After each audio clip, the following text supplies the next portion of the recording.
Donc, je vais vous parler aujourd'hui du référentiel RI 360, donc Eco-Responsible Ingredient, qui est un référentiel pour mesurer la durabilité de fabriquer un ingrédient à base du végétal et de la biotechnologie. Donc, il peut servir aux ingrédients cosmétiques, aux ingrédients non agroalimentaires, nutraceutiques, donc tout ce qui est issu du végétal et des procédés des biotechnologies. Donc, juste une petite présentation du pôle Innov Alliance. Donc, le pôle Innov Alliance est un pôle de compétitivité qui réunit des acteurs de l'agroalimentaire, des compléments alimentaires, de la cosmétique, des arômes et parfums, et bien sûr l'agriculture qui vient servir toutes ces filières. Et on regroupe aussi des acteurs à la fois économiques, donc les entreprises, mais également les organismes de recherche, les centres technologiques.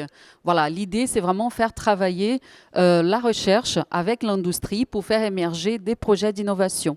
Donc nous avons 3 bureaux aujourd'hui, à Grasse, Avignon et à Lyon, avec à peu près 400 adhérents dans le pôle. Je vous donne juste quelques noms des adhérents, des gens qui font partie du pôle. Donc, on est sur toute la chaîne des valeurs. Aujourd'hui, c'est plutôt la différence de notre pôle, d'être multifilière et puis sur toute la chaîne des valeurs aussi. Donc, dès l'agriculture, la première transformation, la deuxième transformation, et puis des offertes de solutions, des labos d'analyse, des consultants et des gens qui vont proposer des solutions à ces acteurs de la filière.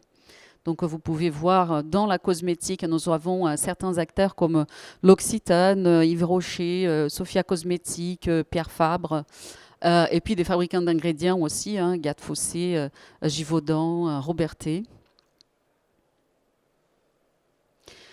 Et puis maintenant, je vous explique un peu la démarche RI 360. Donc, RI est né d'un projet collaboratif entre certaines entreprises de l'aromatique et puis de la cosmétique aussi, qui se sont réunies ensemble pour partager les bonnes pratiques. Donc, de voir déjà qu'est-ce qu'ils faisaient ensemble pour pouvoir mesurer la durabilité de leurs ingrédients. Du coup, il est issu de ces travaux, des benchmarks de ces entreprises, mais aussi de certains référentiels et réglementations qui existent déjà pour mesurer la durabilité de fabriquer un produit. Donc, du coup, c'est un projet qui a duré à peu près 2 ans et qui a eu des entreprises comme Ashland, Clarins, Cosmos, Expansions, Gade Fossé, Mann, Robertet. Et puis aussi, une fois que les référentiels étaient aboutis, il a été validé par des experts du domaine de l'éco-extraction aussi. Et après, juste pour vous donner des exemples de réglementations et des référentiels qui sont utilisés dans les référentiels. Donc, nous avons les listes, sites, IUCN, tout ce qui est réglementation des partages des bénéfices, Nagoya ou d'autres, si jamais les pays n'est pas concerné par Nagoya. Des listes de pesticides, des bilans carbone, l'ISO 17128, voilà, tout ce qui existait déjà pour mesurer à la fois les indicateurs qui étaient importants pour les référentiels. On n'a pas réinventé, on a utilisé déjà ce qui existait. Et après, quand on n'avait pas des références, donc c'est vraiment les benchmarks entre les entreprises qui a servi comme pour établir les seuils de chaque indicateur. Donc, ces référentiels, ils se basent sur quoi? Sur toute la partie d'utilisation de la matière, essayer d'utiliser la matière végétale le maximum possible. Donc, du coup, les solvants renouvelables, des matières aussi renouvelables, des bonnes pratiques d'exploitation, des procédés efficaces, économiques, et respectueux de l'homme et de l'environnement, et tout ce qui est la partie déchets aussi, donc la valorisation des coproduits. Comment il est construit? Donc, il est construit avec 2 scores. Un score qui concerne la matière première, donc qui va traiter toute la filière d'approvisionnement de la matière première, dès l'agriculture. Si c'est une plante sauvage, donc la manière où elle a été ramassée, cette plante aussi. Et puis la partie procédé, donc on va mesurer des choses comme la consommation d'eau, la consommation énergétique, la manière où les déchets sont traités dans l'usine, tout ce qui concerne aussi les employés aussi.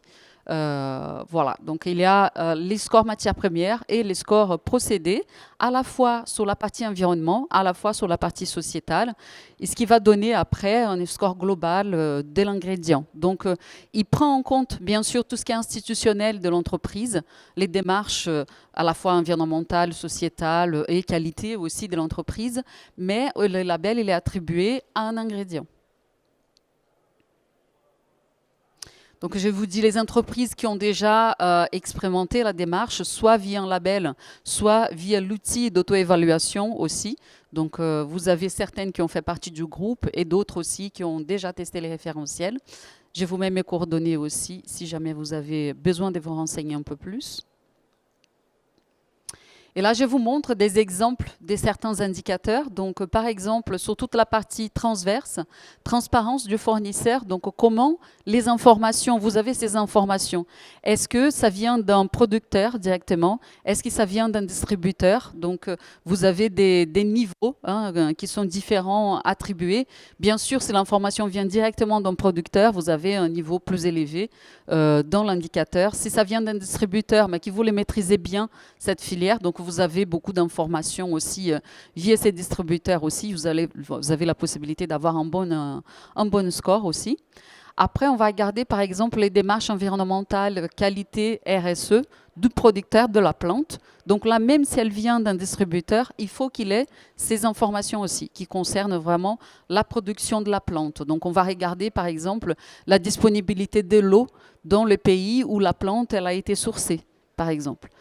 Donc, on ne va pas vous demander combien d'eau a été utilisée pour cultiver une plante, parce que c'est très compliqué à mesurer, mais on va voir dans quel pays, quelles sont les conditions pédoclimatiques de cette région où la plante elle a été cultivée, par exemple. Après, on va voir les démarches qualité aussi. Donc, est-ce qu'il y a une certification? Est-ce qu'il y a une démarche interne? Plutôt, si la démarche est interne, on va regarder à quel niveau de détail, quelle est la fiabilité de cette démarche aussi. Et de la même manière, pour la partie environnementale, a-t-il une certification? Si c'est une démarche interne, comment elle est faite? Elle est structurée, il y a un rapport, il y a l'amélioration continue qui est faite aussi sur cette démarche. Donc, et aussi pour la partie RSE. Donc, on va regarder ces 3 critères. Hein. Et par exemple, on a sur la partie écologie industrielle, donc l'usine où elle est implémentée, est-ce qu'il y a des partages des ressources avec peut-être d'autres industriels qui sont dans la même région? Est-ce qu'elle est basée dans une zone industrielle, par exemple, où ils se partagent différentes ressources énergétiques, traitement de déchets, approvisionnement? Donc, est-ce que vous travaillez ensemble avec vos collègues qui sont autour de l'usine, par exemple? L'origine géographique des matières premières et l'empreinte carbone. Donc, bien entendu, est-ce que la plante elle a été sourcée loin? Comment elle est arrivée jusqu'à votre usine? Est-ce que c'était un transport maritime, avion, camion? Donc, tout ça va être pris en compte pour l'empreinte CO2. L'empreinte eau aussi. Donc, comment est gérée l'irrigation, par exemple, de la plante? Est-ce que l'eau elle est accessible dans les pays? Après, sur la question de la biodiversité, donc si c'est une espèce protégée, donc déjà du coup, après, vous avez un petit E aussi sur les facteurs, donc ça veut dire que c'est un facteur d'exclusion. Donc vous pouvez bien mesurer, avoir l'index de votre ingrédient, mais ça veut dire que l'ingrédient n'est pas labellisable, parce qu'il y a des prérequis déjà. Donc par exemple, on ne peut pas avoir des ingrédients qui sont issus de OGM. Même si vous avez une enzyme qui, elle n'est pas OGM, mais elle vient d'un micro-organisme qui est OGM, l'ingrédient n'est pas labellisable, par exemple. Donc, les petits E, c'est des indicateurs d'exclusion du label. Donc, protection de la biodiversité. Donc, est-ce que vous avez fait une analyse sur l'impact de votre culture sur la biodiversité locale aussi? Donc, ça va être aussi pris en compte. Et après, les pratiques culturales, donc les types de cultures, est-ce que vous travaillez en agroécologie? Est-ce que vous travaillez en culture bio? Donc, vous n'êtes pas obligé de travailler en culture bio, mais on va regarder vraiment les pratiques culturales de cette plante. Les types de cueillettes, si jamais c'est une plante de cueillette et pas une plante de culture. Et du coup, vous pouvez avoir 2 possibilités. Donc, une qui a labellisé l'ingrédient en soi. Donc, on a un outil d'évaluation que vous avez l'accès via Internet à cet outil. Et vous remplissez vous-même les informations. Il faut bien sûr fournir des preuves sur chaque indicateur. Et vous pouvez utiliser cet outil en amélioration continue. Donc, vous n'êtes pas obligé de labelliser vos ingrédients, vous pouvez tester vos ingrédients à la fois pour comparer vos fournisseurs, pour comparer vos différents procédés. Donc, vous n'êtes pas obligé de faire la labellisation. Mais l'outil, elle va être utilisée aussi pour le label. Donc, vous remplissez les informations sur l'outil, sur l'ingrédient que vous voulez labelliser. Et après, on vient sur place et on va auditer l'usine. On ne va pas auditer la partie matière première. On va vous demander des preuves, mais on ne va pas auditer la partie matière première. Enfin, on ne va pas venir localement pour auditer la partie matière première. Mais bien sûr, elle est aussi pris en compte. Et comment ça se présente? Donc ça, c'est l'outil d'auto-évaluation. Donc c'est un simulateur que vous avez via Internet. Et après, vous avez les différents critères, donc transparence du fournisseur, démarche environnementale, écologie industrielle. Sur chaque critère, vous allez noter à quel niveau vous êtes. Et après, vous pouvez rattacher des documents pour fournir les preuves. Donc, il y a un pré-audit documentaire déjà qui est fait avant de venir dans votre usine pour être sûr qu'on ne va pas se déplacer si jamais on a vraiment un problème qui peut empêcher la labellisation pour ne pas vous faire perdre du temps et l'auditeur non plus. Et là, je vous donne des exemples aussi des documents qui sont fournis, des méthodes qui sont fournies avec les labels aussi. Donc, par exemple, on a une liste de solvants qui sont considérés en vert, en orange, en rouge et après à exclure. Donc, ça veut dire que si vous utilisez ces solvants, l'ingrédient, il n'est pas labellisable. Ça fait vraiment partie des prérequis. Donc, par exemple, c'était une grande discussion avec les acteurs de l'aromatique qui utilisent beaucoup l'hexane pour faire des extraits aromatiques, mais ils ont joué les jeux et ils ont dit, oui, bon, aujourd'hui, on n'a pas vraiment des solutions très efficaces pour remplacer l'hexane, mais on va quand même essayer de s'améliorer et c'est pour ça aussi qu'il a été mis à exclure, par exemple. Donc après, voilà, vous avez toute une liste d'autres types de solvants aussi qui sont acceptés dans les labels. Par exemple, la méthode OHB qui va mesurer la dangerosité de manipuler un produit au niveau de l'usine. Donc, on vous fournit aussi des calculateurs, on vous fournit la méthode et vous pouvez mesurer sur chaque ingrédient quel est l'impact qu'il va avoir. Pourquoi ça? Parce que ça expose l'employé qui va manipuler l'ingrédient à un certain risque. Donc, il faut que ça soit pris en compte aussi. Mais bon, on ne va pas évaluer quel ingrédient, mais on va évaluer aussi les conditions sur lesquelles il est manipulé. Donc, est-ce qu'il a une protection qui est faite? Est-ce qu'il y a une hôte d'aspiration qui va empêcher qu'il respire l'ingrédient si jamais il y a un risque, par exemple? Et c'est tout ce qui est question de partage des bénéfices. Donc là, on travaille ensemble avec la FRB aussi, parce que chaque pays a une réglementation différente. Il peut être touché par Nagoya, il peut avoir une réglementation interne et spécifique du pays aussi. Par exemple, moi, je suis brésilienne, ça fait des années qu'on a cette réglementation déjà là-bas et qui est encore plus strict que certains pays. Donc, quand vous allez sourcer une plante dans un certain pays, est-ce que vous avez bien pris en compte tout ce qu'est la réglementation locale de partage des bénéfices, d'usage traditionnel, des savoir-faire traditionnels? Donc, ça aussi, c'est des questions à se poser. Là, je vous donne juste un exemple des Pierre Fabre qui a labellisé un ingrédient. Donc, comment ça va se présenter globalement la note, les scores d'ERI 360. Donc, vous avez sur toute la partie transverse, les scores sur la partie environnementale, par exemple l'empreinte carbone, l'empreinte eau, la question de la biodiversité, les pratiques culturales, la consommation d'énergie, la question des déchets aussi. Et sur la partie sociétale, donc comment vous avez pris en compte la sécurité des employés? Est-ce qu'il y a une équité dans les affaires? Donc, est-ce que vous connaissez le prix, comment il est construit les prix de votre ingrédient? Parce que si vous allez sourcer une plante dans un certain pays, il faut être sûr que les employés de votre fournisseur, ils sont payés à la juste valeur. Donc, est-ce que s'il y a un salaire minimum établi dans le pays, est-ce que ces personnes sont payées correctement? S'il n'y a pas un salaire minimum, est-ce que vous avez les informations de comment ces gens ils sont rémunérés? Donc, tout ça, c'est important à prendre en compte aussi. L'inclusion des communautés locales. Donc, si jamais vous faites des choses pour les communautés locales, il y a pas mal d'entreprises qui ont des démarches sociétales où on va faire des écoles, ils vont faire certains projets avec les communautés locales, ou s'ils travaillent avec des coopératives, par exemple. des coopératives agricoles, ça peut être les cas en France. Hein, on a des cas comme ça, on s'est dit, oui, mais ils sont tous en France, qu'est-ce qu'on va faire pour ces agriculteurs? Il y a beaucoup de choses à faire aussi avec eux, parce qu'ils ont aussi besoin, hein, pas dans le même niveau que dans un pays en développement, mais ils ont aussi besoin de votre appui.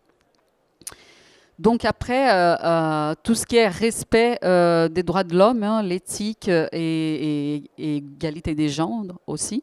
Les dialogues avec les différentes parties prenantes aussi, donc à la fois vos fournisseurs, à la fois les instances réglementaires aussi dans les pays, et aussi les risques du pays. Donc on a une liste avec tous les pays et les niveaux des risques sociétals de chaque pays.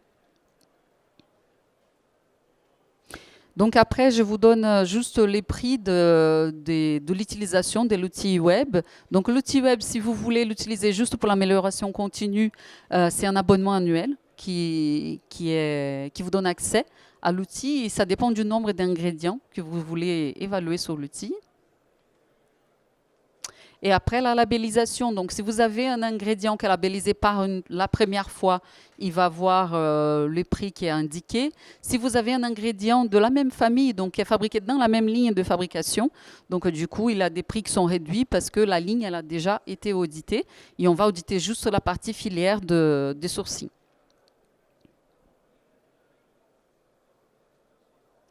Voilà. Je ne sais pas si vous avez des questions.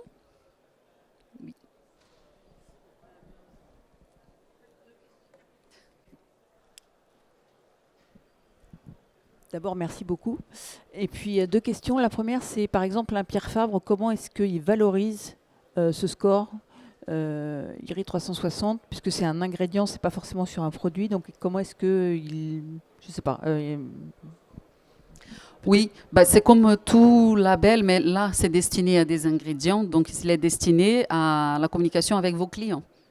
Donc, si vous avez un produit fini, par exemple, un complément alimentaire qui est fait qu'avec des plantes qui sont labellisées RI 360, vous pouvez afficher les labels dans le produit fini. Mais à la matrice, il faut qu'elle soit composée que des ingrédients RI 360 et il ne faut pas avoir certains critères comme pas d'OGM dans la matrice non plus et pas de produits d'origine animale. C'est pas comme un label bio qui va parler à des consommateurs. Là, c'est vraiment interprofessionnel en fait. Tout à fait. D'accord. Et ma deuxième question, c'était est-ce que c'est reconnu au niveau international? Oui, alors ces labels, ils peuvent être utilisés dans n'importe quel pays. D'ailleurs, l'outil web, elle est disponible en anglais aussi. On a déjà fait des audits dans d'autres pays. Donc oui, c'est pas que français. D'accord, c'est pas que français, c'est reconnu au niveau, je ne sais pas, européen ou... Oui, ouais. Toute la communication qu'on a fait, on a fait à différents salons, dont des salons internationaux aussi. Ok, merci beaucoup.